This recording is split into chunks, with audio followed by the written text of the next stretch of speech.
헤이 모두들 안녕? 모조입니다. 우리가 투자를 하기 전에 관심 있는 기업의 기술을 조금이나마 파악할 수 있다면 투자에 도움이 되지 않을까요? 오늘은 테슬라와 레모네이드의 인공지능 보험에 대해 정리해봤습니다. 그 전에 인공지능, 머신러닝, 딥러닝에 대해 간단하게 설명해 드릴게요. 제 채널에서는 차트 분석, 재무제표 분석은 하지 않으니 참고해주세요. 첫 번째, 인공지능, 머신러닝, 딥러닝. 우리가 흔히 사용하는 단어인 인공지능은 머신러닝과 딥러닝을 포함하는 넓은 개념입니다. 인공지능, 기계를 지능적으로 만든 과학, 머신러닝, 빅데이터를 학습하고 의사결정을 할 수 있는 기법, 딥러닝, 인간의 뇌, 뉴런과 유사한 깊은 신경망 구조를 통해 데이터를 학습 및 추론할 수 있는 기법. 그럼 우리가 최근 주위에서 많이 들을 수 있는 인공지능은 무엇을 의미할까요? 결론은 대부분 딥러닝을 의미한다고 생각하셔도 됩니다. 딥러닝, 깊은 신경망을 학습시키기 위해선 굉장히 많은 계산량이 필요하기 때문에 성능이 좋은 GPU, CPU를 필요로 합니다. 엔비디아와 같은 기업에서는 계속해서 좋은 제품의 GPU들이 출시되고 있고 이에 따라 딥러닝에 관한 연구가 활발해질 수 있었습니다. 또한 아마존의 AWS, 구글 클라우드 플랫폼, 마이크로소프트의 애저 클라우드 등 고사양 머신을 돈을 지불하고 사용할 수 있는 서비스도 활발해졌습니다. 그렇다면 요즘 많은 기업들이 왜 인공지능, 딥러닝을 적용하기 위해 노력하고 있는 걸까요? 간단한 예시를 들어볼게요. 다음 그림은 공부한 시간에 따른 합격, 불합격을 보여주는 10명의 데이터입니다. 일반적으로 공부한 시간이 많을수록 합격할 가능성이 높고 공부한 시간이 적을수록 합격하지 못할 가능성이 높다고 생각할 수 있습니다. 우리는 머신러닝을 통해 적당한 기준을 찾을 수 있고 그 기준을 통해 새로운 사람의 데이터를 입력받았을 때 합격 또는 불합격을 예측할 수 있습니다. 즉, 방대한 양의 데이터를 보고 적당한 기준을 찾을 수 있습니다. 이러한 전통적인 머신러닝 방법은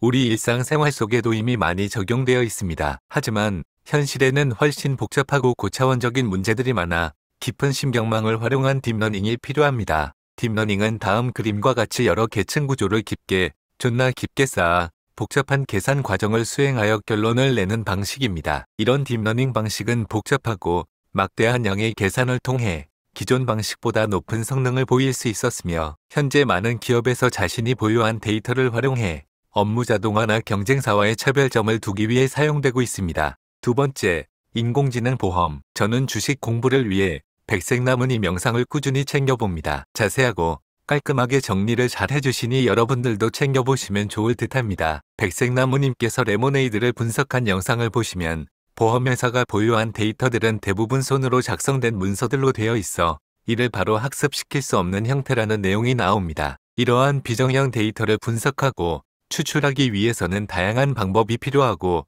방대한 양의 보험 데이터를 어떻게 신속하고 정확하게 학습 가능한 형태로 가공하느냐에 따라 경쟁사와의 차별점이 될 수 있다고 생각되네요. 참고로 제 채널에서 정형 데이터와 비정형 데이터에 관련된 영상이 있습니다. 팔란티어의 강점, 비정형 데이터 분석에 대한 내용이 궁금하신 분들은 영상 시청해 주시면 감사드릴게요. 그렇다면 테슬라와 레모네이드가 도대체 왜 인공지능 보험 서비스를 하려고 하는 걸까요? 제가 생각하는 이유는 다음 세 가지입니다. 업무 자동화, 인건비, 감정이 없는 판단력. 인공지능 기반 보험 서비스는 주로 챗봇을 통해 진행됩니다. 챗봇은 자연어 처리 모델을 사용하여 인간의 말을 분석하고 정확한 대답을 할 수 있도록 도와주는 인공지능 기술입니다. 고객은 챗봇을 통해 인공지능과 보험 상담을 받거나 사고가 발생했다면 사고 내용을 챗봇을 통해 이야기를 하게 됩니다. 보험 상담원은 더 이상 고객과 장시간 동안 전화 통화를 하거나 고객과의 미팅을 위해 먼 거리를 이동하지 않아도 됩니다. 이렇게 챗봇 기술은 직원이 일을 하지 않고도 고객과 상담할 수 있도록 도와주고 회사에서는 상담원이라는 인력을 대폭 줄여 인건비를 줄일 수 있습니다. 인간을 대체할 수 있을 만한 성능의 챗봇이 나오게 된다면 상담원이라는 직업이 사라질 수도 있겠네요. 또한 인공지능은 감정이 없고 학습된 데이터에 기반하여 판단을 하기 때문에 어떻게 보면 감정이 있는 인간보다 객관적인 추론을 할 수 있습니다.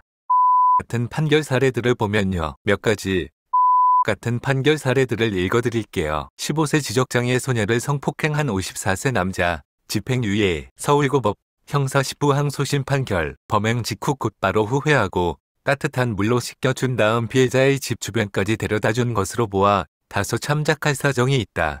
3개월 아이를 폭행해 사망케 한 어린이집 원장 남편 집행유예. 대구고법 형사 1부 2심 판결. 어린이집에 맡겨졌던 23개월 아이가 원장 부부의 폭행으로 인해 소장이 파열되어 복막염으로 사망하였으나 상해치사죄에 대한 직접 증거가 없다며 업무상 과실치사와 아동복지법 위반만 유죄로 판단해 원장은 징역 1년 6월, 원장 남편은 징역 1년 6월에 집행유예 3년 선고. 만취 상태로 뺑소니 사망사고를 낸 운전자 집행유예. 청주지법 형사 1부 2심 판결. 혈중 알코올 농도 0.21%의 만취 상태로 운전 중 뺑소니 사망사고를 낸 임모 씨에게 징역 3년을 선고했던 1심을 개고 그전엔 이 대가리를 먼저